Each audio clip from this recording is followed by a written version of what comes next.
L-awtoritajiet Amerikani għamlu dak li l-Pulizija Maltija baqgħet m'għamlitx meta mponiet sanzjonijiet fuq Konrad Mizzi u Keith Schembri. Dan għamlitu wara li l-awtoritajiet ta' pajjizna baqgħu ifallu milli jew jirrifjutaw li jieħdu passi fuq dak li l-Istati Uniti qed tiddeskrivi bħala informazzjoni kredibbli li Mizzi u Schembri kienu involuti direttament fuq skema li tat kuntratt tal-Gvern għall-bini ta' power station u għal servizzi marbuta magħha għal kickbacks u tixħim. Id-deċiżjoni u l-azzjoni tal-Amerikani ittappan ftit jew wisq l-ewwel sena ta' Angelo Gafa bħala kummissarju.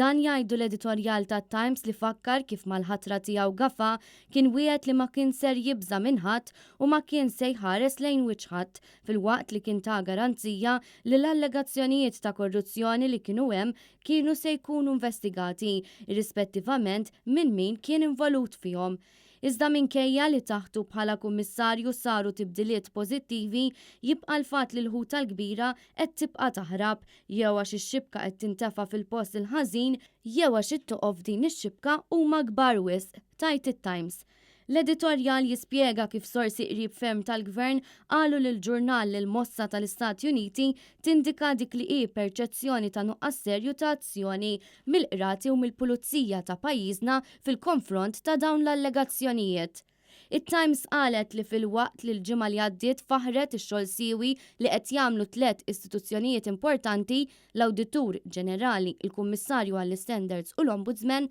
għandna 3 istituzzjonijiet li huma ta' importanza vitali u li l-mod kif qed jiffunzjonaw għadu l-bot ferm li jkun sodisfaċenti, jiġifieri l-Pulizija, il-Qrati u l-Parlament. L-editorjal għalaq billi qal li l-poplu kollu għandu jesiġi li jkun hemm it-tibdil meħtieġ sabiex ikun żgurat li l-istituzzjonijiet verament jaħdmu biex pajjiżna jerġa' jsib ruħu fit-triq it-tajba.